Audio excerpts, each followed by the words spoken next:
یہ بات سنتے ہی حضرت زینب رضی اللہ تعالیٰ عنہ سمجھ گئی اور ان کی آنکھوں سے آنسو جاری ہو گئے۔ وہ سمجھ گئی کہ اب میرے بھائی حسن کے ساتھ کیا ہونے والا ہے۔ والد حضرت علی اور والدہ فاطمہ تو بہت پہلے ہی ساتھ چھوڑ چکے تھے، اب ان کا سہارا ان کے دونوں بھائی حضرت حسن رضی اللہ تعالیٰ عنہ اور حسین رضی اللہ تعالیٰ عنہ تھے۔ لیکن جب حضرت زینب نے اپنے بھائی حسن کے منہ سے یہ بات سنی تو وہ اپنے آنسو نہ روک پائی اور ان کی آنکھوں سے آنسو جاری ہو گئے۔ حضرت حسن رضی اللہ تعالیٰ عنہ نے اپنی بہن سے کہا کہ مجھے پیاس لگی ہے، تم اگر میرے گھڑے سے میرے لیے پانی لے آؤ تو۔ حضرت زینب رضی اللہ تعالیٰ عنہ گھڑے سے پانی لائیں اور آپ کے سامنے لا کر پیش کر دیا، مگر افسوس کہ انہیں کیا معلوم تھا کہ جو پانی وہ اپنے بھائی کو پلانے جا رہی ہیں یہ ان کی زندگی کو ختم کرنے والا ہے۔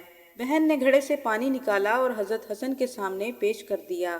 حضرت حسن رضی اللہ تعالیٰ عنہ نے جیسے ہی وہ پانی پیا تو پہلے تو کچھ محسوس نہ ہوا، لیکن پھر تھوڑی ہی دیر کے بعد اچانک ہی وہ پانی اندر ہی اندر آپ کی آنتوں کو کاٹنے لگا اور پھر آپ کو خون کی الٹیاں شروع ہو گئیں۔ زہر کی شدت سے آپ کی آنتیں کٹ کٹ کر باہر گرنا شروع ہو گئیں۔ یہ دیکھ کر حضرت زینب رضی اللہ تعالیٰ عنہا بہت پریشان ہو گئیں۔ تاریخ لکھنے والوں نے لکھا کہ جب حضرت حسن رضی اللہ تعالیٰ عنہ کو زہر دیا گیا تو اس زہر نے آپ کی آنتوں کے 100 ٹکڑے کر دیے اور 3 دنوں تک آپ کو خون کی الٹیاں آتی رہی۔ زہر کے اثر سے حضرت حسن رضی اللہ تعالیٰ عنہ کا چہرہ بالکل ہرا ہو چکا تھا۔ ان 3 دنوں میں حضرت حسن رضی اللہ تعالیٰ عنہ نے اتنی تکلیفیں برداشت کی کہ اگر وہ تکلیفیں کسی پہاڑ پر بھی ڈال دی جاتی تو وہ بھی شاید برداشت نہ کر پاتا۔ مدینہ میں کچھ ایسے لوگ بھی موجود تھے جو حضرت حسن رضی اللہ تعالیٰ عنہ کی یہ حالت دیکھ کر خوش ہو رہے تھے، لیکن ساتھ ہی مدینہ میں نیک لوگوں کی بھی کثیر تعداد موجود تھی جن کا رو رو کر برا حال تھا۔ حضرت زینب رضی اللہ تعالیٰ عنہا اپنے بھائی کی یہ حالت دیکھ کر رو رو کر اللہ تعالیٰ سے فریاد کرتی اور ان کی صحتیابی کے لیے دعائیں مانگتی۔ دوستو، آج مدینہ کے کچے گھر میں تڑپتا ہوا یہ انسان کوئی اور نہیں بلکہ وہ ہستی ہیں جسے حضور صلی اللہ علیہ وآلہ وسلم اپنے کندھوں پر بٹھا کر بازار میں گھماتے اور لوگوں سے کہتے، اے لوگو، یہ بچے میری آنکھوں کی ٹھنڈک ہیں، جس نے انہیں تکلیف دی اس نے مجھے تکلیف دی۔ لیکن آج نواسہ رسول کو زہر میں ایسا تڑپایا گیا کہ اس کا چہرہ ہرا پڑ گیا اور اس کی آنتیں کٹ کٹ کر خون کی الٹیاں ہونے لگی۔ ہر طرف کوہرام مچا تھا، لیکن شاید تقدیر کا فیصلہ بھی آن پہنچا تھا اور اللہ تعالیٰ نے بھی حکم دے دیا تھا کہ اے فرشتو، جنت کے پھول حسن کو میرے پاس لے آؤ۔ حضرت حسن رضی اللہ تعالیٰ عنہ جانتے تھے کہ اس گھڑے میں زہر کس نے ملایا ہے، گھر میں باہر کا تو کوئی بندہ بھی نہیں آ سکتا۔ حضرت حسن رضی اللہ تعالیٰ عنہ نے کسی کو کچھ بھی نہ بتایا۔ جب حضرت حسین رضی اللہ تعالیٰ عنہ کو یہ خبر ملی تو وہ دوڑتے ہوئے آئے اور کہنے لگے، بھائی جان، ایک بار مجھے اس کا نام بتا دیں جس نے آپ کو زہر دیا۔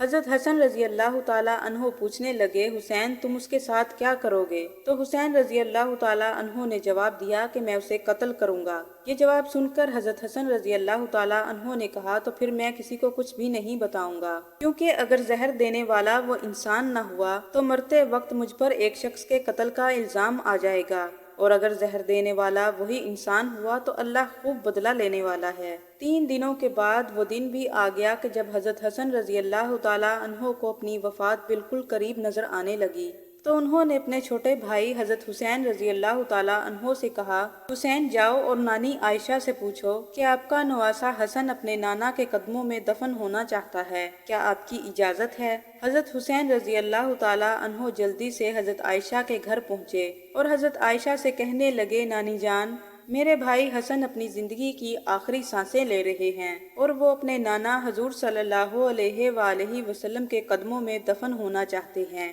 کیا آپ اس بات کی اجازت دیتی ہیں؟ حضرت عائشہ رضی اللہ تعالیٰ عنہا بھی اپنے نواسے کے غم میں بیٹھی رو رہی تھی۔ حضرت حسین رضی اللہ تعالیٰ عنہ کی بات سنتے ہی حضرت عائشہ نے اجازت دے دی۔ جب حضرت حسین رضی اللہ تعالیٰ عنہ نے اپنے بھائی حضرت حسن رضی اللہ تعالیٰ عنہ کو یہ بات آ کر بتائی تو وہ کہنے لگے، اے حسین، مجھے ڈر ہے کہ میری نانی جان نے میری لاج میں مجھے اجازت دے دی، اس لیے جب میری وفات ہو جائے تو ایک بار پھر اجازت مانگنا، اگر اس وقت اجازت دے دیں تو مجھے وہیں دفن کر دینا، ورنہ مسلمانوں کے قبرستان میں میری قبر بنا دینا۔ اور سنو، ایک بات کا خیال رکھنا کہ اگر نانا کے قدموں میں میری قبر بناتے وقت اگر کچھ لوگ مخالفت کریں تو لڑائی جھگڑا مت کرنا، اور ایسی حالت میں مجھے میری والدہ حضرت فاطمہ کے پاس دفن کر دینا۔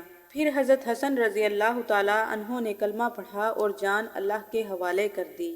وفات کے بعد ہر طرف ایک کوہرام مچ گیا۔ دور دور کے شہروں سے لوگ سمٹ سمٹ کر مدینہ آنے لگے اور حضرت امام حسن کے جنازے میں کثیر لوگوں کی تعداد موجود تھی۔ حضرت حسن رضی اللہ تعالیٰ عنہ کو غسل دے کر کفن پہنا دیا گیا۔ پھر جب جنازہ تیار ہو گیا تو مسجد نبوی کے سامنے لا کر رکھ دیا گیا۔ ایک صحابی نے آگے بڑھ کر حضرت حسن رضی اللہ تعالیٰ عنہ کا جنازہ پڑھایا اور پھر ان کو حضور صلی اللہ علیہ وآلہ وسلم کی طرف لے کر چل دیے۔ پھر جیسے ہی مروان کے لوگوں کو اس بات کی خبر ہوئی کہ حضرت حسن رضی اللہ تعالیٰ عنہ کو حضور صلی اللہ علیہ وآلہ وسلم کے قدموں میں دفن کیا جائے گا تو یہ لوگ تلواریں لے کر لڑنے کے لیے آ گئے اور کہنے لگے کہ جب ہمارے ایک فرد حضرت عثمان کو اس جگہ دفن نہ ہونے دیا گیا تو ہم حسن کو بھی یہاں دفن نہیں ہونے دیں گے۔ یہ سن کر حضرت حسین رضی اللہ تعالیٰ عنہ غصے میں آ گئے اور کہنے لگے، تم ہوتے کون ہو میرے بھائی کو اپنے نانا کے پاس دفن کرنے سے روکنے والے؟ یاد رکھنا اگر تم بیچ میں آئے تو میں ایک ایک کی گردن اڑا دوں گا۔ قریب تھا کہ حضرت حسین رضی اللہ تعالیٰ عنہ اور مروان کے لوگوں کے درمیان ایک جنگ چھڑ جاتی اور مدینہ صحابہ کرام کے خون سے بھر جاتا، لیکن اسی وقت حضرت ابو ہریرہ رضی اللہ تعالیٰ عنہ آگے بڑھے اور کہنے لگے، اے لوگو کیسے ظالم ہو، حضور صلی اللہ علیہ وآلہ وسلم کے نواسے کو بھی اپنے نانا کے پاس دفن نہیں ہونے دیتے۔